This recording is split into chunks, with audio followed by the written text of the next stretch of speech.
Sa number 9, 5th District Congressman Dino Yulo nagaduso sa isa ka district-based nga database o kung district-based nga database sa mga OFW. Ini kasunod siya natabo nga pagmaltrato sa isa ka OFW nga nakapalagyo gikan sa iya nga amo sa Saudi Arabia.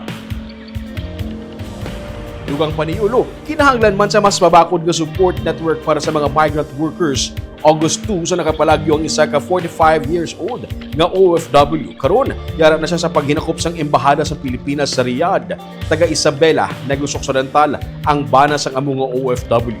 Mayara sila sang tatlo ka mga menor de edad nga kabataan. Humalin pa sang 2023, nagatrabaho sa Riyadh ang OFW, kagin pa extend sang isa pa gid ka tuig nga matapos kuntani sa December sining 2026. Suno kay Yulo, ang lokal nga panguluan sa Isabela ang nagamonitor sa sitwasyon sa OFW kag padayon nga naga-coordinate sa mga natungdan nga government agencies sumanin pa sa nabalaan ang kaso.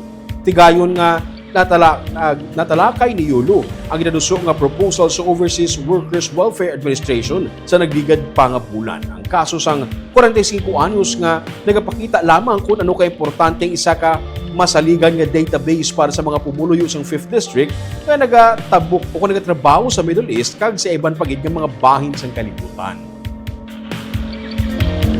Karaman ang contact of the situation man ng LGU no from the start no, but I think it gives us a better picture of how things are outside no, particularly sa Middle East no, nga we need a strong support group dito mismo sa aton lang yan.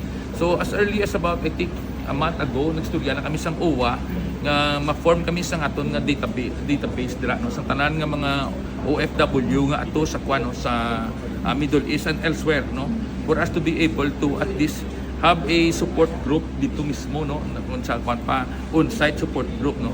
For example, kung wala sa kapalagyo, kag wala may naka-pick up sa iya, ano natabo sa iya no, so monitor.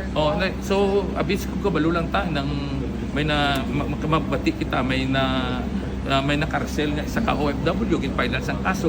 Hindi tayo ni kabalo kung paano sa makontak no? But if we have a ready nga database, pwede na nato matawagan.